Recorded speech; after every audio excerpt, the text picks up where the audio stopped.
ताला ने लगभग 18,000 मखलूक़ात को दुनिया में पैदा किया।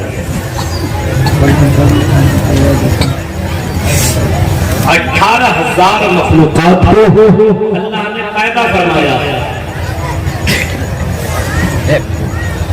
और 18,000 मखलूक़ात में से सिर्फ 2 इंसान और जिन्नों को अपनी इबादत करने का हुक्म दिया।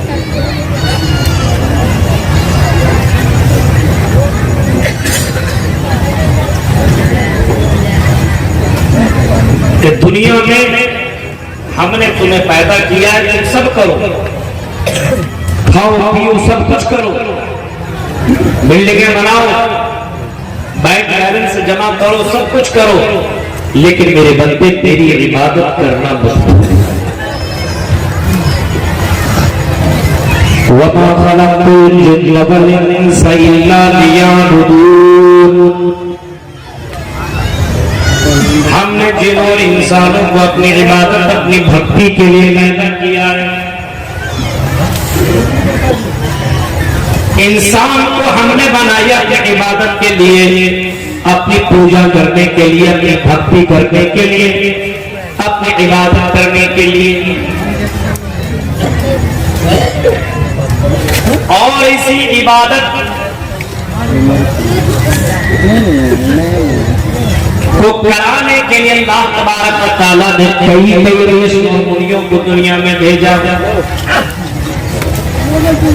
कई पैगंबर दुनिया के अंदर आए और उनका आने का मकसद यही था कि लोगों को बता दिया जाए, लोगों को इस बात की तालीम दी जाए कि लोग जान जाए कि दुनिया में वो खाने के लिए नहीं आया है, वो दुनिया में सिर्फ एंजॉय करने के लिए नहीं आया है, बल्कि उसको मालूम हो जाए कि वो दुनिया के अंदर आया है अल्लाह की इबादत के लिए आया है। वलक़द बअसना फी कुल्ली उम्मतिन रसूलन अन इअ्बुदुल्लाह वज्तनिबुत तागूत।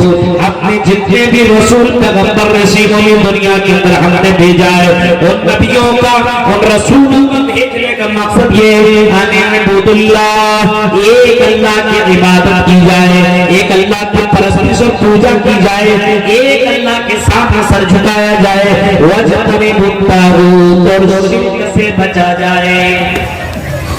ये नबियों का भेजने का मकसद। बताने के लिए रसूलों को भेजा कि इंसानों को बता दो, समझा दो, सुबह के वक्त भी तुम अल्लाह की इबादत करो, शाम के वक्त भी तुम अल्लाह की इबादत करो। जितने टाइम अल्लाह ने तुम्हारे लिए इबादत करने का फर्ज करार दिया है, उतने वक्त तुम अल्लाह की इबादत करो। ये तो फर्ज है, एक्स्ट्रा जितना चाहो उतना कर सकते हो, लेकिन जो इबादत करने के लिए हुक्म दिया गया है 5 टाइम नमाज पढ़ने का, वो तुम 5 टाइम नमाज पढ़ो, इबादत करो, ये तुम्हारे ऊपर जरूरी है।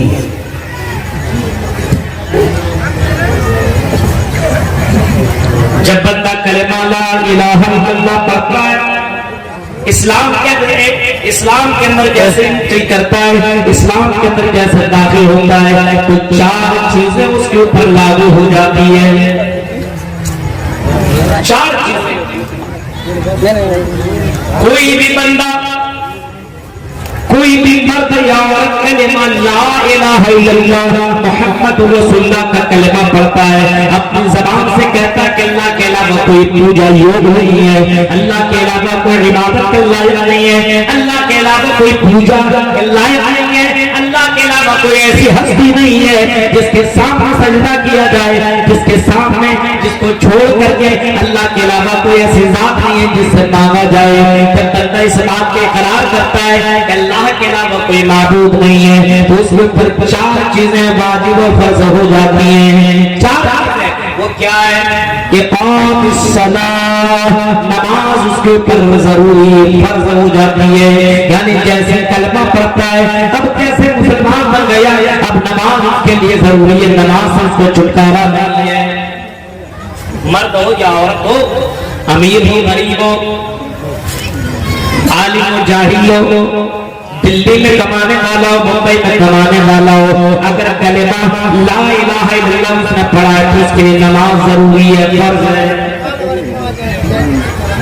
सनातन धर्म पंचम वस्तु अस्ति, एकाग्र हमारे सीधे नास्ते हैं नाना की जगत। यही तो हिंदू धर्म के अंदर भी बताया गया, सनातन धर्म पंचम वस्तु अस्ति, एकाग्र हमारे प्रिय नास्ते हैं नाना की जगत। सनातन धर्म ये है कि एक ही ब्रह्मा है, दूसरा नहीं, तीसरा नहीं है, एक ही अल्लाह, दूसरा नहीं, तीसरा नहीं, चौथा नहीं, एक ही अल्लाह। इस बात के इकरार वो भी करना। फिर आगे फरमाया हिंदू धर्म की किताबों में लिखा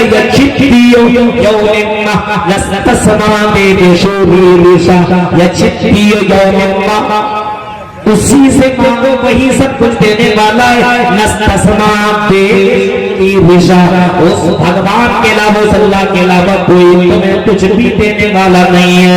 उसी अल्लाह से मांगो वही देने वाला है, उसी अल्लाह से मांगो, उसके अलावा कोई तुम्हें कुछ देने वाला नहीं है। वही तेरी जिंदगी का मालिक है, इज्जत जिल्लत का मालिक है। यही तो कुरान कहता है, वो तो इज्जो मन तशा वो तो जिल्लो मन तशा बियदिकल खैर। इज्जत और जिल्लत का मालिक है सिर्फ अल्लाह ताला की जात है, उसी की हाथ भलाई है। इज्जत उसी से मांगी जाए, जलील करने वाली जात वही है। इसी वजह से अल्लाह को कभी भी न छोड़ा जाए, हमेशा उस अल्लाह को पुकारा जाए और उसी अल्लाह ताला की परस्तिश की जाए। एक अंदर हमा विद्य नास्ते हैं नाना के विद्य वस्तु। और दूसरा आठ अंगों को जमीन पर रख करके सजदा करो। यहाँ इस्लाम कह रहा है कि नमाज कायम करो, और हिंदू धर्म के अंदर लिखा है सस्तांग कर्तव्य, आठ अंगों को जमीन पर रख करके सजदा करो।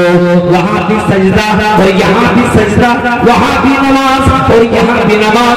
यहाँ तक कि हिंदू धर्म की किताबों में नमाज का तो जिक्र इतना आता है, जो सतनात्मान रहस्यस्थित ऐका की यचता बिना निराश प्रज्ञा। हिंदू धर्म की किताबों में लिखा है योग सतनात्मान रहस्यस्थित, ऐसी इबादत कर मिलता इस तरीके से कर, अपने पूरे शरीर का योग किया कर, और अपने पूरे शरीर का योग नमाज के अलावा कहीं और दूसरी जगह में आपको नहीं मिलेगा। रुकू में जाइए, सजदा में जाइए, क़याम के अंदर जाइए, इन तमाम आपकी बॉडी का प्रैक्टिस हुआ करता है। इसी नमाज का जिक्र हिंदू धर्म की किताबों के अंदर लिखा है, और ये कहा गया है इस नमाज को कभी भी तर्क मत करना।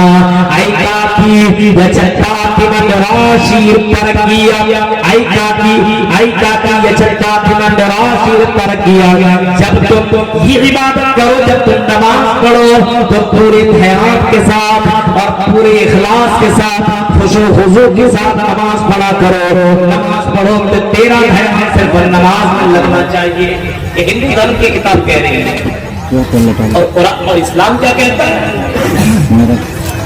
इस्लाम तो ये कहता है नमाज के ताल्लुक से, इस्लाम तो ये कहता है इकामत सलाह, नमाज कायम कर, नमाज पढ़।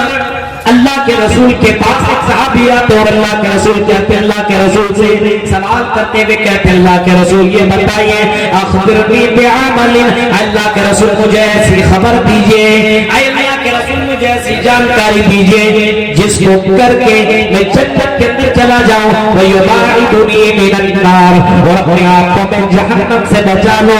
अल्लाह के नबी से एक साइंस सवाल करने वाला कहता, अल्लाह के रसूल आप मुझे बताइए ऐसा अमल बता दीजिए जिसको मैं कर लूं जन्नत के अंदर चला जाऊं, वयुबाइदुनी मिनन नार, और अपने आप को मैं जहन्नम से बचा लूं, अपने आप को मैं नरक से बचा लूं। अल्लाह के नबी ने फरमाया साल ताज़ीवन, तुमने तो बहुत बड़ा सवाल कर दिया, ऐसा अमल बताओ जन्नत में चला जाएगा और जहन्नम से बच जाएगा। उसने कहा अल्लाह के रसूल मुझे ऐसा ही अमल बताइए। आपने फरमाया कलिमा ला इलाहा इल्लल्लाह के इकरार कर लेने के बाद कलेमा ला इलाहा इकरार कर लेने के बाद इकामिस सलात नमाज कायम कर, व इताइज ज़कात और रोजा नमाज कायम करो, रोजा रख, वो तसूम रमजान और रमजान के रोजे रख, वो तहुज्जल बैतैन इस्तताअत इलैहि सबीला और बैतुल्लाह का हज कर अगर तुम्हें इसकी ताकत हो, ये चार काम अगर तुम कर लो तो तुम जन्नत में चले जाओगे, जहन्नम से बच जाओगे। पता ये चला कि ला इलाहा इल्लल्लाह ये कलमा इकरार कर लेने के बाद, ये कलमा का इकरार कर लेने के बाद अगर नमाज की पाबंदी है तो जन्नत की गारंटी है। अगर कोई बंदा नमाज पढ़ता है और नमाज कायम करता है और नमाज की पाबंदी करता है तो ये नमाज जन्नत तक पहुंचाने वाली चीज है, ये नमाज जन्नत में ले जाने वाली चीज है। नमाज जन्नत में पहुंचाने वाली इबादत है। अब सोच सकते हैं आप, इसी नमाज का तज़किरा कुरान ने कहा, वो तो लोना ओहिया इलैका मिनल किताब वाक़िमिस सलाह, ऐ नबी आपके पर जो किताब वो आसमानी गिरफ्त उतारी गई है, नाज़िल की गई है, वो तो लोना ओहिया इलैका मिनल किताब वाक़िमिस सलाह, उस किताब की तिलावत कीजिए। अल्लाह के नबी से कहा जा रहा है, वो तो लोना ओहिया इलैका मिनल किताब वाक़िमिस सलाह, ऐ नबी जो किताब आपके पर उतारी गई है आसमान से, आपके पर जो नाज़िल की गई है जो किताब, उस किताब की आप तिलावत कीजिए। सिर्फ तिलावत ही नहीं बल्कि नमाज भी पढ़िए, तिलावत के साथ साथ नमाज की भी अदायगी कीजिए। इन्नस्सलात तन्हा अनिल फहशाई वल मुनकर, फरमाने की नमाज तुम्हें बेहयाई और बुराइयों से रोक देगी। ये नमाज का पावर क्या है कि नमाज आप पढ़ोगे तो नमाज बेहयाई और बुराइयों से ये नमाज रोक देती है। नमाज की पाबंदी करो और नमाज पढ़ो तो नमाज की तरह पढ़ो, कौवे की तरह चौचे मत मारो, नमाज नमाज की तरह पढ़ो। ये नमाज ये इबादत, नमाज का अंदाजा, इस इबादत का अंदाजा आप किताबों सुन्नत के अंदर लगाइए। कुरान और हदीस में जब आप इस नमाज का तज़किरा ढूंढेंगे, कुरान करीम के अंदर नमाज का जिक्र लगभग 80 से ज़ायद मरतबा मौजूद है, नमाज का तज़किरा मौजूद है। आज हम और आप नमाज को कुछ समझा ही नहीं है, लेकिन मोहम्मद रसूलुल्लाह सल्लल्लाहु अलैहि वसल्लम फरमाते हैं, लोगों सुनो, इस नमाज को तुम इतना आसान मत समझो, ये नमाज तेरी जिंदगी में बहुत ही ज्यादा अहम है। अव्वलु मा युहासबु बिल अब्द यौमल क़ियामा अस्सलाह, अल्लाह के नबी सल्लल्लाहु अलैहि वसल्लम फरमाते हैं कि कल क़यामत के दिन जो सवाल बंदों से किए जाएंगे, जो बंदों से क्वेश्चन किए जाएंगे, जो सवाल बंदों से किए जाएंगे, आप होंगे, हम होंगे। क़यामत के दिन आदम अलैहिस्सलाम से लेकर के क़यामत तक आने वाले जितने भी इंसान है सबको खड़ा किया जाएगा और सबसे पहला सवाल किया जाएगा, सबसे पहला सवाल हुकूकुल्लाह में सबसे पहला सवाल जो किया जाएगा वो नमाज के ताल्लुक से सवाल किया जाएगा। लाल खाने वालों लोगों, साहिबगंज के रहने वालों, ये नहीं कहा जाएगा तुमने मछलियां कितनी मारी, ये नहीं कहा जाएगा तुम्हारे पास कश्तियां कितनी थी, तुम कश्तियां कितनी बार यहाँ से वहां तक मनिहारी तक ले जाया करते थे और मनिहारी से लाल खाने तक ले जाया करते थे। ये सवाल तुमसे नहीं होगा, बल्कि कल क़यामत के दिन सवाल ये होगा, अव्वलु मा युहासबु बिही अब्दु यौमल क़ियामा अस्सलाह, क़यामत के दिन सबसे पहला सवाल जो तुमसे पूछा जाएगा वो नमाज के ताल्लुक से तुमसे पूछा जाएगा, नमाज के बारे में तुमसे पूछा जाएगा। नमाज पढ़ी थी कि नहीं पढ़ी थी, नमाज के ताल्लुक से पूछा जाएगा। अब इससे अंदाजा लगा सकते कि नमाज का मकाम, नमाज की अहमियत इस्लाम में कितनी ज्यादा है। ये पहला क्वेश्चन बीवी के बारे में नहीं, बच्चों के बारे में नहीं, घर के बारे में नहीं, तेरी जमीन जायदाद के बारे में नहीं, दोस्तों के बारे में नहीं। पहला सवाल तुमसे और हमसे जो किया जाएगा वो सवाल ये होगा कि तुमने दुनिया में नमाज पढ़ी थी कि नहीं। अव्वलु मा युहासबु बिही अब्दु यौमल क़ियामा अस्सलाह, पहला सवाल नमाज के ताल्लुक से किया जाएगा। इसी इसी वजह से अल्लाह तबारक व तआला ने नबियों का तज़किरा किया तो नमाज के साथ जिक्र किया, नबियों का जिक्र किया तो नमाज के साथ जिक्र किया। हजरत इब्राहीम अलैहिस्सलातु वस्सलाम की जीवनी उठाइए, हजरत इब्राहीम अलैहिस्सलातु वस्सलाम की जिंदगी उठाइए। हजरत इब्राहीम जब अपने बीवी और बच्चे को बयान जगह में रख करके जा रहे हैं, रब्बना इन्नी अस्कनतु मिन ज़ुर्रिय्यती बिवादिन ग़ैरि ज़ी ज़रअइन इंद बैतिकल मुहर्रम रब्बना लियुक़ीमुस्सलाह। हज़रत इब्राहीम अलैहिस्सलातु वस्सलाम अपने बीवी बच्चे को बयान जगह में रख करके जा रहे हैं तो अल्लाह ताला पलट करके दुआ मांगते कि अल्लाह बैतुल हराम के सामने अपने बीवी और बच्चे को रख दिया है, इस वजह से रखा है ताकि ये नमाज कायम करे, रब्बना लियुक़ीमुस्सलाह, ताकि ये नमाज की पाबंदी करे। इब्राहीम का जिक्र आया तो नमाज के साथ जिक्र आया। इसी तरीके से हजरत ज़करिया का भी नाम आपने सुना होगा। ज़करिया अलैहिस्सलाम का जब जिक्र आता है तो नमाज के साथ जिक्र आता है। कुल्लमा दखला अलैहा ज़करिया अल-महराब वजदा इंदहा रिज़्क़ा क़ाल या मरियम अन्ना लकी हाज़ा क़ालत हुवा मिन इंदिल्लाह। आपने ज़करिया अलैहिस्सलाम और मरियम अलैहिस्सलाम का वाक़या तो आपने पढ़ा होगा। हजरत ज़करिया अलैहिस्सलाम जब मरियम के कमरे में दाखिल होते हैं और मरियम अलैहिस्सलाम के कमरे में जब एंट्री करते हैं तो मौसम फल नजर आते, केले का मौसम नहीं केला हाजिर है, आम का मौसम नहीं आम हाजिर है, इसी अनार का मौसम नहीं अनार मौसम मौजूद है। हजरत ज़करिया पूछते हैं या मरियम, आई मरियम ये बताओ अन्ना के हाज़ा ये फल तुम्हें लाकर के कौन देता है? मैं तो तुम्हारी किफालत करता हूँ, मैंने तो तुम्हें कभी लाकर के ये फल नहीं दिया है। आई मरियम बता ये तुम्हें फल लाकर के कौन देता है?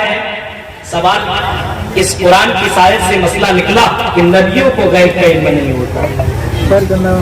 अगर नबियों को गैब का इल्म होता, नबी गैब की बातों को जानते तो हजरत मरियम से हजरत ज़करिया जैसे नबी हजरत ज़करिया हजरत मरियम से सवाल नहीं करते आई मरियम ये बता ये फल कहाँ से आया, बल्कि हजरत ज़करिया को तो मालूम हो जाता ये फल अल्लाह ला करके दे रहा है, ये फल कहाँ से आ रहा है उनको मालूम होता, लेकिन हजरत ज़करिया को मालूम नहीं है।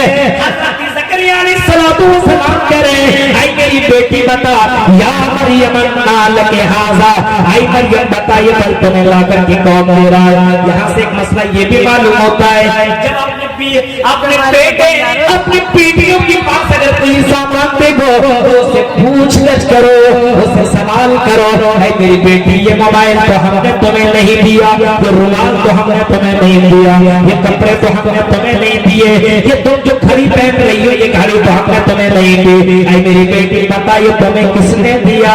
सवाल तुम भी करो अपने बच्चों की जिम्मेदार तुम हो, जिम्मेदार तुम हो, और कल क़यामत के दिन तुम्हें तुम्हारी जिम्मेदारी के बारे में अल्लाह ताला पूछेगा, अल्लाह ताला सवाल करेगा, अल्लाह ताला क्वेश्चन करेगा। आई मेरे बंदे बता तुमको मैंने जिम्मेदार बनाया था, तुमने अपनी जिम्मेदारी निभाई या नहीं निभाई? हर किसी को चाहिए कि अपने बेटे और बेटियों के ताल्लुक से हमेशा एक्टिव रहे, मेरा बेटा क्या कर रहा है, मेरी बेटी क्या कर रही है। इनके पास ये सामान आया तो आया कहां से?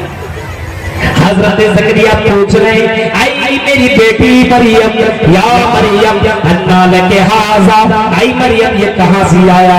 जवाब में मरियम यही कहती है क़ालत हुवा मिन इंदिल्लाह, आई मेरी खालू आई ज़करिया अलैहिस्सलाम ये अल्लाह तबारक व तआला की तरफ से आता है। क़ालत हुवा मिन इंदिल्लाह, ये कोई और ला करके नहीं देता बल्कि अल्लाह तबारक व तआला इन्नल्लाह यर्ज़ुक़ु मन यशाअ बिग़ैरि हिसाब, अल्लाह जिसे चाहता बगैर हिसाब के रोजी अता करता है। हज़रत ज़करिया अलैहिस्सलातु वस्सलाम ने जब देखा और बगैर मौसम के जब मरियम को फल अल्लाह ताला दे सकता है, मेरी उम्र 80 साल हो चुकी है, मुझे कोई बेटा बेटी ही नहीं मिला है, तो मैं इस मौके पे अल्लाह से मांग सकता हूँ, मुझे अल्लाह तबारक व तआला औलाद अता कर सकता है। वो कहानी कहता ज़करिया रब्बा क़ाल रब्बि हबली मिन लदुन्का ज़ुर्रिय्यतन तय्यिबा इन्नका समीउद दुआ। मलाइकतु वहुव क़ाइमुन युसल्ली फिल मिहराब अन्नल्लाह युबश्शिरुका बियहया मुसद्दिक़न बिकलिमतिन। फरमाया अल्लाह तबारक व तआला कहता है कि उसी वक्त हजरत ज़करिया ने अल्लाह ताला के सामने अपने हाथों को फैलाया, नमाज की हालत में अल्लाह के सामने अपने हाथों को फैलाया और फरमाया ऐ अल्लाह फनादतहुल मलाइकतु हुवा क़ाइमुन युसल्ली फिल मिहराब अन्नल्लाह युबश्शिरुका बियहया। जब नमाज में अल्लाह ताला को पुकारा कि अल्लाह मुझे औलाद अता कर, ऐ अल्लाह मुझे औलाद दे दे। 80 साल हमारी जिंदगी के गुजर चुके, अल्लाह मुझे औलाद नहीं है, ऐ अल्लाह मुझे औलाद अता कर। जब मरियम तो बगैर मौसम के फल दे सकता है तो मुझे इस उम्र में भी औलाद भी दे सकता है। तो कुरान करीम के अंदर ये चीज मौजूद है। आज देखिए लोगों को 2-4 साल शादी के हुए, बेटा बेटी नहीं, चल बाबा के पास, चल फला के पास, फला बाबा ताबीज देता है, उसको पहला बेटा हो जाएगा। ये क्या बेटा बेटी देंगे? ये तुम्हें बेटा बेटी कहाँ से देंगे? ये तुम्हें बेटा बेटी नहीं दे सकते। इनको इतना भी मालूम नहीं है, इतना भी जानते नहीं है। वो हमारे शौरो अय्यान युबासून, इतना भी मालूम नहीं कि तुम्हारा ये कब जिंदा किए जाएंगे। जिनको तुम पुकार रहे हो, जिनसे तुम मांग रहे हो, कुरान भी कहता है वमन नज़ल्लु मिम्मन यदऊ दूनिल्लाह मन ला यस्तजीबु लहू इला यौमिल क़यामा। क़यामत तक तेरी पुकार को सुन नहीं सकते।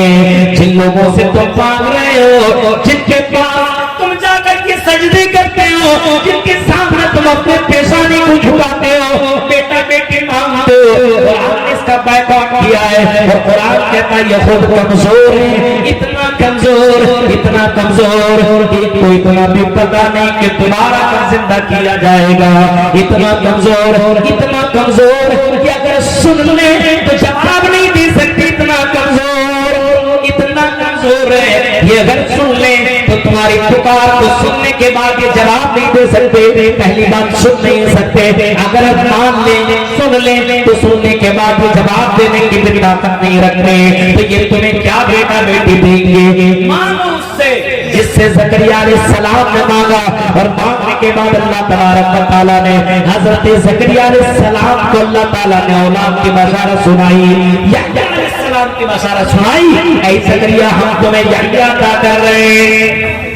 व ज़करिया इज़ नादा रब्बहु रब्बी ला तज़रनी फरदा व अंत खैरुल वारिसीन। हजरत ज़करिया मांग रहे हैं ऐ अल्लाह मुझे बेहतरीन वारिस अता फरमा। अल्लाह ताला ने हजरत ज़करिया की दुआ को सुन लिया और अल्लाह ताला ने हजरत ज़करिया को यहया अलैहिस्सलाम अता किया। नमाज की हालत में हजरत ज़करिया ने अल्लाह से औलाद मांगी। आज नमाज ही नहीं पढ़ रहे तो हमें हमारी परेशानी कहाँ से अल्लाह ताला दूर करेगा? नमाज की हालत में अल्लाह ताला को पुकार। मोहम्मद रसूलुल्लाह की जीवनी देखिए आप।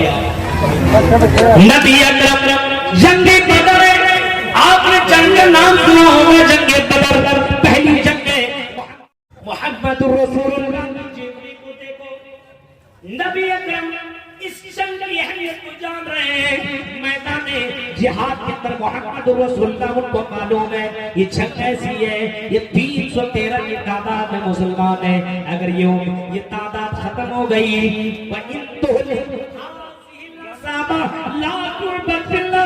दुआ मांग रहे हैं अल्लाह तुम्हें मालूम है ये छोटी सी जमात अगर खत्म हो गई, अगर इस जमात को अगर अल्लाह शिकस्त का सामना करना पड़ गया, अगर ये जमात खत्म हो गई तो अल्लाह तेरा दुनिया में कोई नाम लेने वाला बाकी ना होगा। अल्लाह तेरा नाम लेने वाला, तेरा सजदा करने वाला, तुझे पुकारने वाला कोई दुनिया में ना होगा।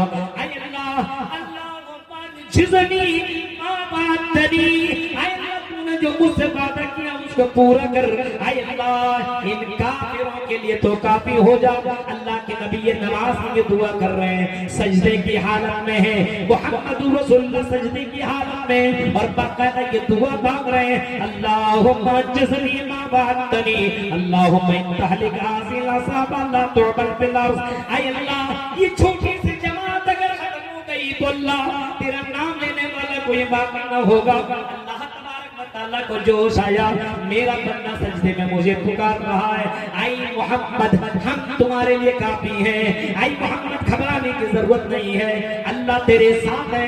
मेरे प्यारे साथियों, अल्लाह ताला ने उस नबी की मदद के लिए 1000 फरिश्तों को भेज दिया और जंग बदर जो हुई उस जंग का नक्शा आपको मालूम है, पूरा बन करके रख गया। हालांकि मालूम है जंग बदर के अंदर बूढ़े भी हैं, बच्चे भी हैं, जवान भी हैं, किसी के पास तीर है तो तलवार नहीं है, किसी के पास तलवार है तो ढाल नहीं है, किसी के पास नेजा है, किसी के पास सवारी है, किसी के पास सवारी नहीं है, लेकिन सामने वाले के पास सारी चीजें मौजूद है। नमाज का ये पावर देखिए, नमाज की हालत में मोहम्मद रसूलुल्लाह ने अल्लाह को पुकारा तो अल्लाह ताला ने अपने नबी की बात सुन ली और अल्लाह ताला ने उस बंदे की मदद फरमाई और ये 313 की मदद की और जंग बदर में मुसलमानों की फतह हो गई।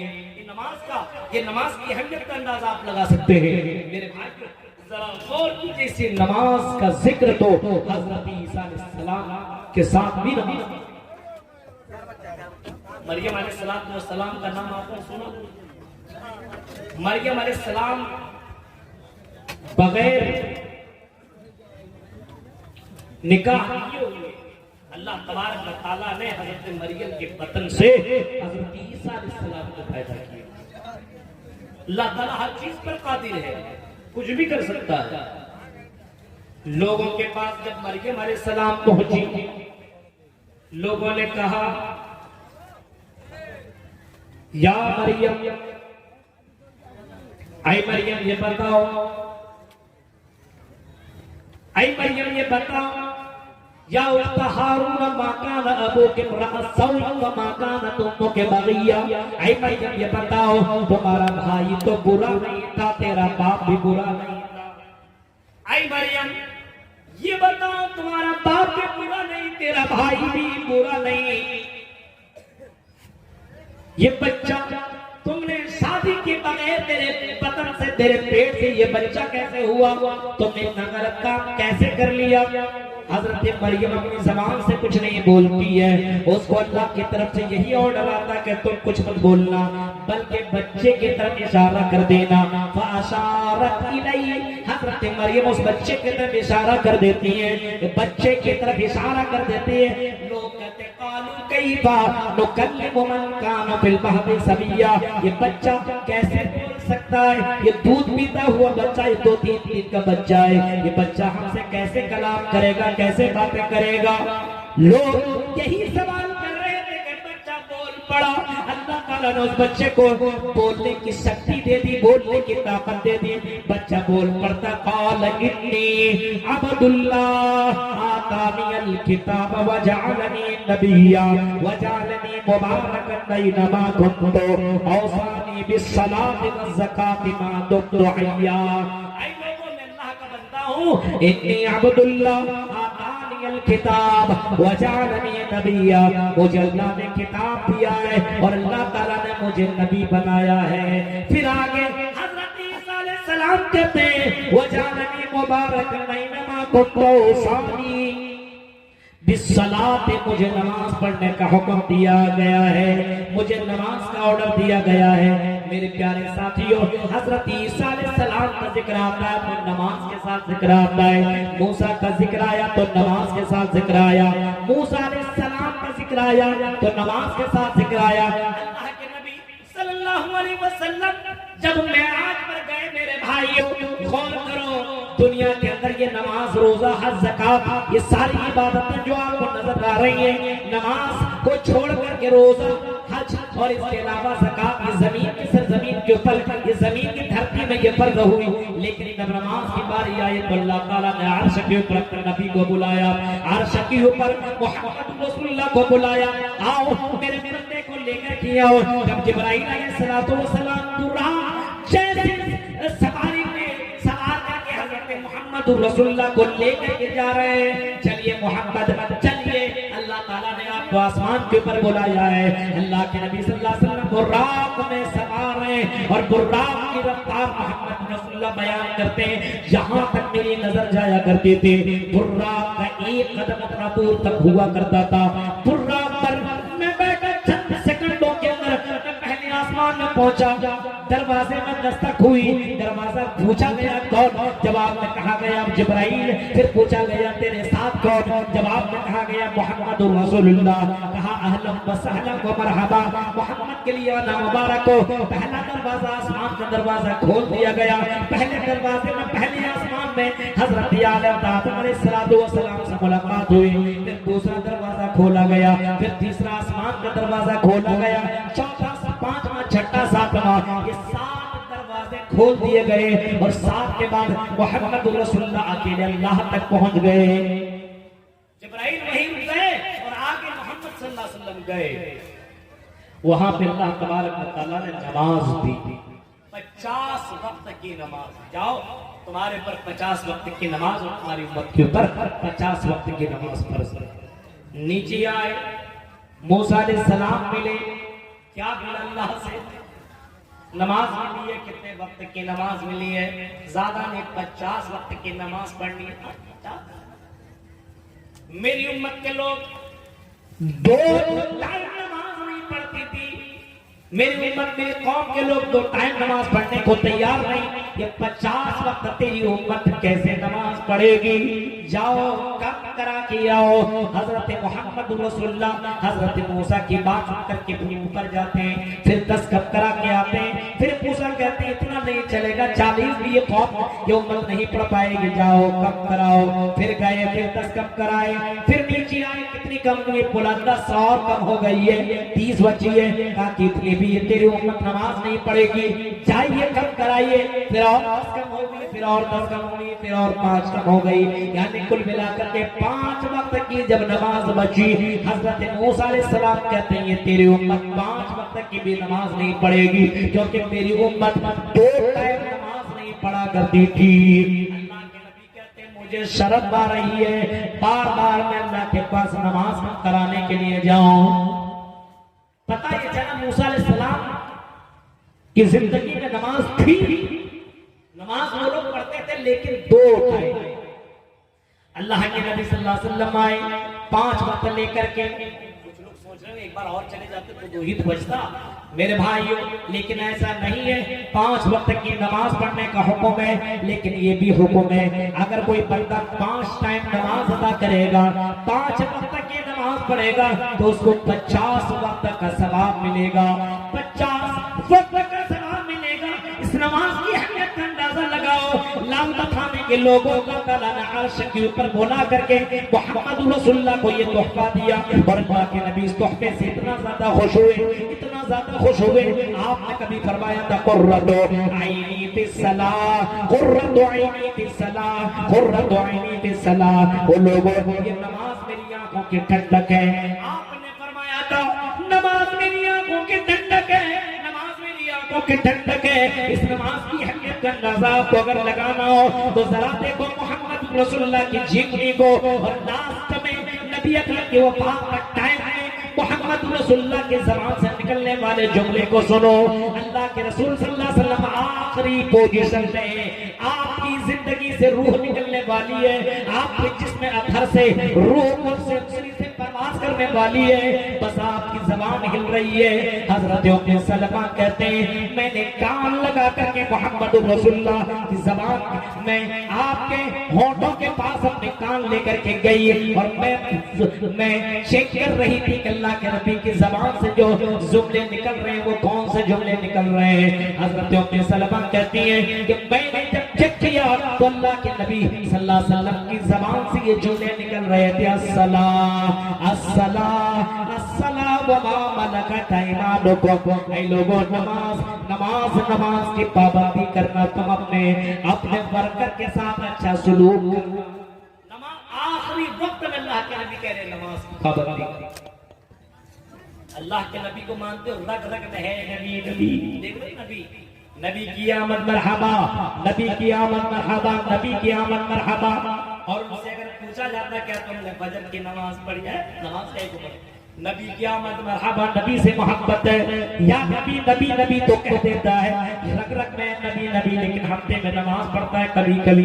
मेरे प्यारे साथियों गौर करो, सोचो, अल्लाह के नबी की ज़बान से निकलने वाले आखिरी जुमले, अल्लाह के नबी कह रहे हैं अस्सलाह अस्सलाह, ऐ लोगों नमाज नमाज का ख्याल करना, क्योंकि ये नमाज अस्सलातु मिफ्ताहुल जन्नह, आपने इस नमाज को जन्नत की कुंजी बताई है, इस नमाज को जन्नत का पासवर्ड बताया है, इस नमाज को जन्नत की गारंटी बताई है। अस्सलातु मिफ्ताहुल जन्नह, आपने जन्नत की कुंजी बताई है। आप अगर किसी घर के अंदर एंट्री करना चाहो तो आपके पास कुंजी होना चाहिए, आपके पास चाबी होना चाहिए, आपके पास ताला, आपके पास की होना चाहिए, चाबी होना चाहिए, ताकि आप ताला खोल ले।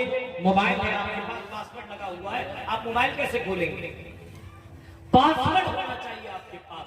जन्नत का पासवर्ड ये नमाज है, नमाज ये जन्नत का पासवर्ड है। और पासवर्ड कौन सा मालूम है? मैंने कहीं बताया था जन्नत का जो पासवर्ड है 2443, मैंने बताया था। सुबह के 2 रकात नमाज पढ़ लो, ज़ोहर के 2 रकात फर्ज नमाज पढ़ लो, असर के 4 रकात ज़ोहर और 4 रकात असर और 3 रकात मगरिब की नमाज और इशा की 4 रकात नमाज पढ़ लो। ये फर्ज नमाज अदा कर लो मेरे भाइयों, ये नमाज तुम्हें जन्नत में पहुंचाएगी। ये नमाज मिफ्ताहुल जन्नह, जन्नत की कुंजी है। नमाज की अहमियत का अंदाजा आप इससे लगा सकते हैं कि अल्लाह के नबी सल्लल्लाहु अलैहि वसल्लम ने नमाज के ताल्लुक से आपने यहाँ तक फरमाया, जो नमाज नहीं पढ़ता है, और अगर मैं किसी को अपनी जगह पे खड़ा कर दूं और मुझे मालूम हो जाए कि फला आदमी नमाज नहीं पढ़ रहा है, तो मैं उसको उसके घर के साथ उसको जला करके तबाह व बर्बाद करके मैं रख दूं। अल्लाह के नबी कह रहे हैं उसके घर को मैं जला दूं, जो नमाज न पढ़े उसके घर को जला देने का हुक्म है। जो नमाज न पढ़े उसको मुसलमान की कब्रिस्तान में दफनाने का हुक्म नहीं है। मेरे भाइयों, नमाज की अहमियत का अंदाजा इस बात से लगा सकते हैं। लेकिन जरा गौर करो, आज अपने समाज के अंदर लोगों को देखो, हय्या अलस सलात और हय्या अल फलाह की आवाज कानों से टकराती है। दुकान छोड़ने को तैयार नहीं है, मकान छोड़ने को तैयार नहीं है। यहाँ तक के फजर के वक्त की जो नमाज है मेरे भाइयों, नमाज की अहमियत जरा देखो। फजर के वक्त 2 रकात जो सुन्नत है, फर्ज नहीं कह रहा हूँ, जो सुन्नत है, इसकी अहमियत जरा देखिए। अल्लाह के रसूल सल्लल्लाहु अलैहि वसल्लम ने कभी फरमाया था 2 रकात की अहमियत। आसमान और जमीन के अंदर जितने भी खजाने मौजूद हैं, आसमान और जमीन के अंदर जितने भी खजाने, अगर तेरे दिमाग के अंदर, तेरे खोपड़ी में जो दिमाग है और ये दिमाग आज तेरा काम कर रहा है, तो जरा गौर करो, आसमान और जमीन में कितना खजाना हो सकता है, अंदाजा तो लगा नहीं सकते हो, काउंट तो नहीं कर सकते हो, गिन तो नहीं सकते हो, और कितना खजाना होगा जमीन और आसमान के अंदर। मेरे भाइयों, अल्लाह के नबी फरमाते हैं इन तमाम खजाने को जमा कर लो और एक पल्ले में रख दो, और फजर की 2 रकात सुन्नत एक दूसरे पल्ले पर रख दो। इमाम कहते हैं फजर की 2 रकात की सुन्नत जो तुम अदा कर रहे हो, आसमान और जमीन के जितने खजाने उन तमाम खजानों से बढ़ करके है। मेरे प्यारे साथियों, नमाज की अहमियत का अंदाजा इस बात से लगाया जा सकता है, नमाज की अहमियत का अंदाजा इस बात से लगाया जा सकता है कि जब जन्नती जन्नत में चले जाएंगे और जहन्नमी जहन्नम में चले जाएंगे, जन्नतियों से, जन्नती लोग जहन्नमियों से सवाल करेंगे, मा सलककुम फी सकर। आई जहन्नमियों, आई मेरे भाई, आई मेरे दोस्त, आई मेरे फ्रेंड, आई मेरी सहेली, आई मेरे दोस्त, तुम तो दुनिया में मेरे साथ रहा करते थे, आई मेरे भाई, तुम तो मेरे साथ घूमा करते थे, तुम तो मेरा बिजनेस पार्टनर भी थे। मासलकुम फी सकर, तुम्हें क्या हो गया, तुम जहन्नम में चले गए, क्या हो गया, जहन्नम में क्यों गए, क्या वजह है, क्या कारण है, क्या रीजन है, जहन्नम में पहुंचे हो तो क्यों पहुंचे हो? जवाब देंगे लम नकुन मिनल मुसल्लीन, हम दुनिया में नमाज नहीं पढ़ते थे।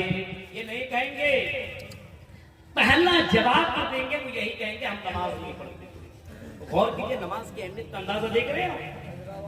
पहला जवाब क्या कहेंगे कि हम नमाज नहीं पढ़ते थे। ये जवाब देंगे लम नकुन मिनल मुसल्लीन, हम बिजनेस के लिए सुबह से उठ करके शाम तक दौड़ा करते थे, सुबह में लाल बथान मालिक उस घाट में पहुंच जाया करते थे, कश्तियां चलाया करते थे। अगर कटिहार में मनिहारी में कोई काम होता था तो सुबह सवेरे 3 बजे उठ करके मैं घाट में पहुंच जाया करता था, कश्ती पे सवार होता था, बगैर बिस्मिल्लाह दुआ किए बिना पहुंच जाया करता था। अपने बिजनेस को आगे बढ़ाने के लिए मेहनत किया करता था, लेकिन मुझे इतनी तौफीक नहीं दी कि 2 रकात नमाज पढ़ करके मैं बिजनेस के लिए निकलूं। मेरे प्यारे साथियों, मैंने नमाज नहीं पढ़ी, मैंने तिजारत पे ध्यान दिया, मैंने अपनी बिल्डिंगें बनाई, मैंने बैंक बैलेंस जमा किया, मैंने सब कुछ किया, लेकिन मेरा माल कुछ भी काम नहीं आया। मालिया हलकानी सुल्तानिया, मेरा माल मुझे कुछ भी काम नहीं आया। मेरा बैंक बैलेंस मुझे कुछ भी काम नहीं आया। हलकानी सुल्तानिया, मेरी सल्तनत हलाक हो गई। अल्लाह कहेगा पकड़ो, पगुल्लो, इस बेनमाजी को जहन्नम के अंदर डाल दो। मेरे प्यारे साथियों गौर करो, जहन्नम में आदमी पहुंच रहा है सिर्फ नमाज छोड़ने के बिना भी जहन्नम के अंदर जा रहा है, सिर्फ नमाज छोड़ने के बिना पे जहन्नम के अंदर जा रहा है। आज ये कौम जलसों में आती है और मस्जिदों के अंदर कभी कभी जुमे में पहुंच जाया करती है, रमजान के महीने में रोजा रख लेती है ये कौम, लेकिन मेरे भाइयों नमाज की पाबंदी नहीं है, न खुद नमाज पढ़ रहा है, न अपने बच्चों को नमाज पढ़ने का हुक्म देता है। बीवी भी वैसी तो शौहर भी वैसा। मेरे प्यारे साथियों गौर करो, जिस घर के अंदर नमाज नहीं है मेरे भाइयों, वो घर मुर्दा है, मुर्दा, वो घर जिंदा घर नहीं है। और मैं नहीं कह रहा हूँ, अल्लाह के नबी सल्लल्लाहु अलैहि वसल्लम फरमाते हैं जिस घर में अल्लाह का जिक्र न हो वो घर मुर्दा।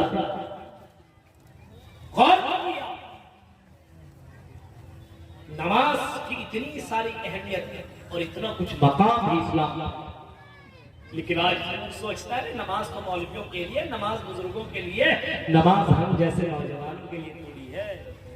हमारे लिए नमाज कहाँ है? चलो हम एंजॉय करें, इश्क लड़ाए, मोबाइल के अंदर बिजी हो, गेम खेलने, सब कुछ आपके पास टाइम है, लेकिन नमाज पढ़ने के लिए आपके पास टाइम नहीं है।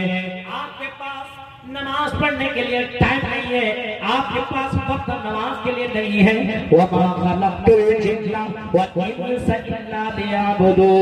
जिस चीज के लिए तुम्हें पैदा किया गया वही चीज नहीं कर रहे हो, वही इबादत तुम नहीं कर रहे हो।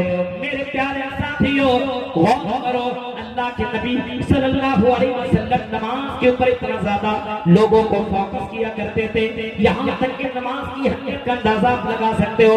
आई बिजनेस करने वालों, आई दुकानों में बैठने वालों, आई चौराहों में बैठ करके गप्पे मारने वालों, कभी कभी नबी अकरम के जुमले को देख लिया करो। कुरान कहता है अगर तुम मैदान जिहाद में हो, मैदान जंग में हो, फिर भी नमाज माफ नहीं है, फिर भी नमाज माफ नहीं है।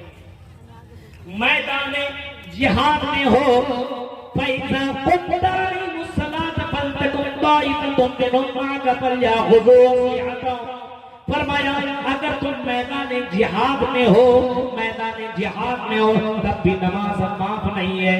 आधी जमात नमाज अदा करेगी और आधी जमात जंग लड़ेगी, ऐसे मौके में भी नमाज माफ नहीं है। वो चौराहों में बैठ करके नमाज छोड़ने वालों, आई दुकानों में बैठ करके बिजनेस करने वालों, नमाज को छोड़ने वालों, कभी कभी मक्का और मदीना के भी सफर कर लिया करो। मेरे भाइयों जब मैं मक्का गया और मदीना का जब मैंने सफर किया, हय्या अलस सलाह और हय्या अलल फलाह की आवाज आती है, दुकानों से दुकान का मालिक निकल जाता है, दुकान को वैसे ही खुला छोड़ देता है, आसान हो चुकी है। अब हम तिजारत नहीं करेंगे, अब हम अपनी दुकानदारी नहीं करेंगे, मस्जिद नबवी पहुंच जाते हैं, अपनी दुकानों को बंद करके मस्जिद नबवी पहुंच जाया करते हैं। ऐ लोगों क्या यहाँ पे ये सिस्टम तुम लागू नहीं कर सकते हो? ओ मेरे भाई, मैं इबादत के वक्त में बिजनेस नहीं कर सकता, क्योंकि रिज़्क़ का मालिक अल्लाह, रज़्ज़ाक़ के चक्कर में, रिज़्क़ के चक्कर में तुमने रज़्ज़ाक़ को भुला दिया है। मेरे प्यारे साथियों जब हालत जंग में नमाज माफ नहीं है तो जरा दिल के ऊपर हाथ रख करके बताओ, बिस्तरों में आराम से सोने वालों, चौराहों में बैठने वालों और दुकानों में आराम से तो एक दूसरे से बातें करने वालों, वालों को पे मारने वालों, तुम्हारे लिए नमाज कैसे माफ हो सकती है?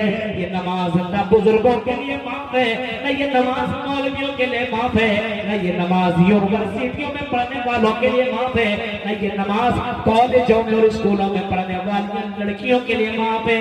ये नमाज किसी के लिए माफ नहीं है। अगर वो पागल है तो चलो अलग सी बात है, उसकी खोपड़ी दिमागी काम नहीं कर रहा तो चलो नमाज उसके लिए माफ है, लेकिन ऐसे लोगों के लिए नमाज माफ नहीं है। आप सोच सकते नमाज की अहमियत का अंदाजा इससे लगा सकते, बीमार है आदमी फिर भी नमाज पढ़ो, खड़ा खड़ा नहीं पढ़ पा रहा तो बैठ के पढ़ो, बैठ के नहीं पढ़ पा रहा तो लेट के पढ़ो, लेकिन नमाज तब भी माफ नहीं है। लेकिन आज गौर कीजिए मेरे भाइयों, मस्जिद तो बना दी शक्कर में, ईमान की हरारत में, मन अपना पापी था, बरसों में नमाजी बन न सका। आज मस्जिद बनाई जाती है लेकिन नमाज की कोई परवाह ही नहीं है। मोहम्मद रसूलुल्लाह के दौर में नमाज की अहमियत का अंदाजा लगाओ। एक सहाबी है मस्जिद नबवी में नमाज पढ़ने के लिए आया करते हैं, बहुत दूर से आया करते हैं नमाज पढ़ने के लिए। कौन? एक सहाबी है, दूर से 2-4 किलोमीटर दूर से पैदल मस्जिद नबी नमाज पढ़ने के लिए। ज़ुहर में भी आ रहे हैं, असर में भी आ रहे हैं, मगरिब में भी आ रहे हैं, इशा में भी आ रहे हैं, फजर में भी आ रहे हैं। साहबा ने देखा यार ये तो हर टाइम आता है, इतना दूर से पैदल फिर जाता है, फिर आता है, फिर जाता है, फिर आता है।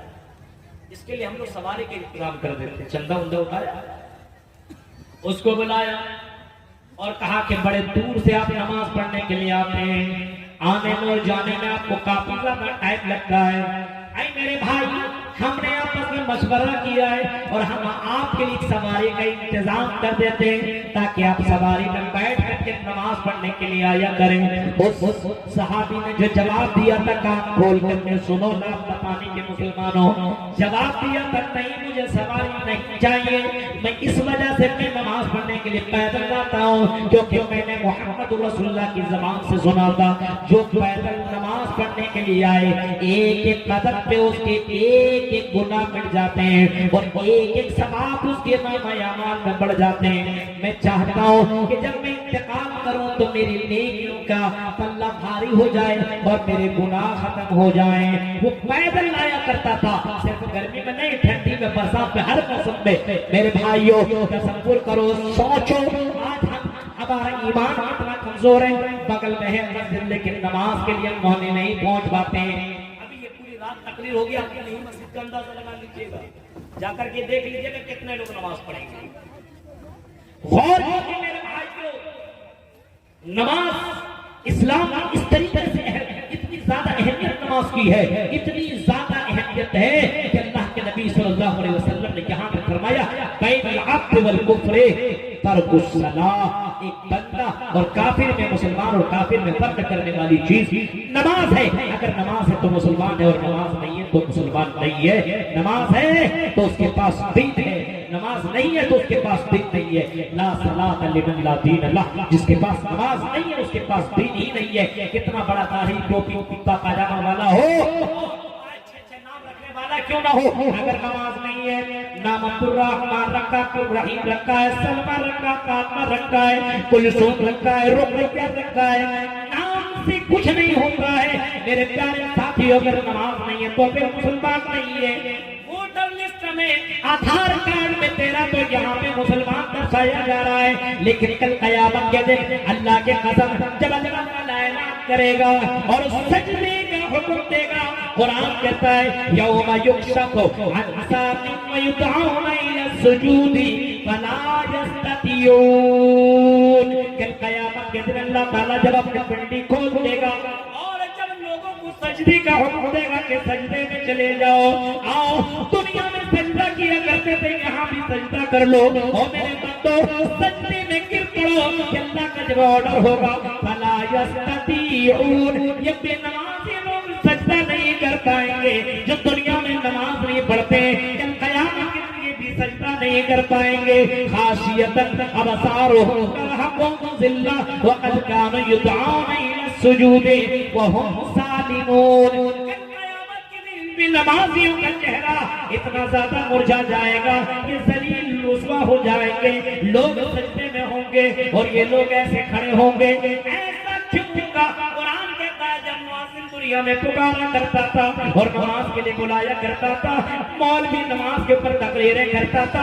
इन तकरीरों को ये मजाक में ले लिया करता था। ये नमाज कोई चीज नहीं है, नमाज पढ़ता नहीं था।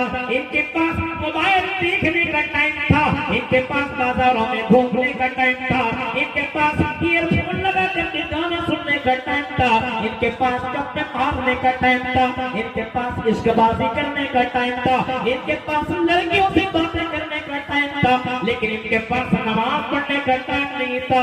इसी वजह से जब नमाज के लिए पुकारा जाता था, ये नमाज पढ़ने के लिए नहीं आता था। आज इनको सजदा करने का ऑर्डर है, रुको में आज ये सजदा नहीं कर पा रहा है। फला यस्ततिऊन, ये सजदा करने की ताकत नहीं रखेंगे। दुनिया में ठीक ठाक तो नमाज ही नहीं पढ़ते थे, यहाँ कैसे नमाज पढ़ पाओगे? अल्लाह को चूना लगा सकते हो? अल्लाह को चूना नहीं लगाया जा सकता है। अल्लाह के साथ तुम गेम नहीं खेल सकते हो। अल्लाह ताला बंदे के उस रीढ़ की हड्डी को इतने ज्यादा उसके अंदर इतना मजबूत कर देगा कि झुकना चाहेगा लेकिन झुक नहीं पाएगा। हाशियतुन बसारुहुम तरहमुहुम ज़िल्ला व कानू युदऊना इला सुजूद व हुम सालिमून। दुनिया में जब सही सालिम तब तो नमाज न पढ़ी तो यहाँ पे वो नमाज कैसे पढ़ पाएंगे? मेरे भाइयों, बेनमाजियों के अंजाम जरा देखो। अभी तो मैं नमाज की अहमियत के ऊपर में बता रहा था, अब जरा देखो नमाज नहीं पढ़ता है मेरे भाइयों। अल्लाह के नबी सल्लल्लाहु अलैहि वसल्लम ने ऐसे बेनमाजियों के लिए अल्लाह के नबी ने फरमाया, जब मैंने ख्वाब में देखा, या ये आपने फरमाया जब मुझे ख्वाब में दिखाया गया, और नबी के ख्वाब सच हुआ करते हैं। बुखारी के अल्फाज हैं, देखा एक आदमी को पत्थर से मारा जा रहा है, कुचला जा रहा है, उनके सरों को मार मार करके उनके सरों को चकनाचूर किया जा रहा है। एक फरिश्ता एक आदमी है और एक सामने एक आदमी खड़ा है, उसके सर के ऊपर एक दूसरा आदमी इतना जोर से पत्थर मारता है, इतना जोर से पत्थर मारता है कि उसका सर चकनाचूर हो जाता है और पत्थर बहुत दूर तक चला जाता है। जब पत्थर लाने जाता है तब फिर ये सर ठीक ठाक हो जाता है। अब ये सर लाया, फिर से मारा और जैसे मारा पत्थर दूर तक चला गया और ये का सर चकनाचूर हो गया। हजरत मोहम्मद रसूलुल्लाह जिब्राइल अमीन से पूछते हैं, मन हाउला या जिब्राइल, आई जिब्राइल ये कौन लोग हैं? ये सजा किसे दी जा रही है? ये कौन कौन है जरा बताइए। आई जिब्राइल जिनको बार बार जिनके सरों को कुचला जा रहा है, जिनके सरों को तोड़ा जा रहा है, जा रहा है, जिनको बार बार तकलीफें दी जा रही है, ऐ जिब्राइल बताइए ये कौन लोग हैं? हजरत जिब्राइल अलैहिस्सलातु वस्सलाम कहते हैं, ला यनामु अनिस्सलातिल मक्तूबा, यनामु अनिस्सलातिल मक्तूबा, ये फर्ज नमाज के वक्त सोया करता था, नमाज में ये पहुंचता नहीं था, नमाज के वक्त ये बिस्तरों में बस सोता रहता था या गप्पे मारता रहता था, फर्ज नमाज नहीं पढ़ता था। बेनमाजी है, इन बेनमाजियों के सर को कुचला जा रहा है। ये बुखारी शरीफ की हदीस है मेरे भाइयों, बुखारी के अल्फाज है, यनामु अनिस्सलातिल मक्तूबा, ये फर्ज नमाज के वक्त सोता रहता था। इसी वक्त इसी वजह से इसको ये सजा मिल रही है, इसी वजह से इसको ये पनिशमेंट मिल रही है। अपने बच्चों को बेनमाजी बनाओ। दुनिया में अपने बच्चों को तुम तकलीफ नहीं देखना चाहते हो। मेरा बेटा तकलीफ में ना रहे, मेरी बेटी तकलीफ में ना रहे, मेरी बीवी ठीक ठाक रहे, मेरी बीवी को कोई तकलीफ ना हो। लेकिन मेरे प्यारे साथियों, क्या तुम्हें दुनिया की तकलीफ से सिर्फ तुम्हें मतलब है और आखिरत की तकलीफ से कोई मतलब नहीं है। आखिरत की तकलीफ इतना खतरनाक है मेरे भाइयों। अल्लाह के नबी सल्लल्लाहु अलैहि वसल्लम फरमाते हैं, जहन्नम की आग को तो बर्दाश्त कैसे करोगे? उस आग को कैसे बर्दाश्त करोगे जिस आग को नारुल हामिया कहा गया, जिस आग को लवाहतुल लिल बशर कहा गया, जिस आग को नारुल तलज़्ज़ा कहा गया, जिस आग को कहा गया धड़कती हुई आग है, चमड़ा उभेड़ देने वाली आग है, उस आग से मुकाबला कैसे करोगे? मेरे प्यारे साथियों, गौर करो, उस आग से बचने की कोशिश करो। आज हम नमाज नहीं पढ़ रहे, कोई कोई मतलब ही नहीं। और नमाज भी पढ़ रहे तो नमाज की तरह नहीं पढ़ रहे। नमाज पढ़ते हैं लेकिन नमाज का तरीका मालूम नहीं। मौलवियों से नमाज का फतवा नहीं पूछेंगे, नमाज का मसला नहीं पूछेंगे, दूसरा मसला पूछेंगे। अलग अलग सवाल किए जाएंगे। नमाज के ताल्लुक से सवाल नहीं होते, नमाज पढ़ना ही नहीं है, क्योंकि ये नमाज तो मौलवियों के लिए है, ये नमाज तो हाजियों के लिए है, ये नमाज तो मदरसा में पढ़ने वाला लड़कों के लिए, लड़कियों के लिए है। ये नमाज हम जैसे कॉलेज में पढ़ने वाले लड़कों के लिए नहीं है। मेरे प्यारे साथियों, इस नमाज की इस अहमियत को जानने की कोशिश कीजिए। जो नमाज नहीं पढ़ेगा कल क़यामत के दिन अल्लाह तबारक व तआला उसको अंधा बना करके उठाएगा।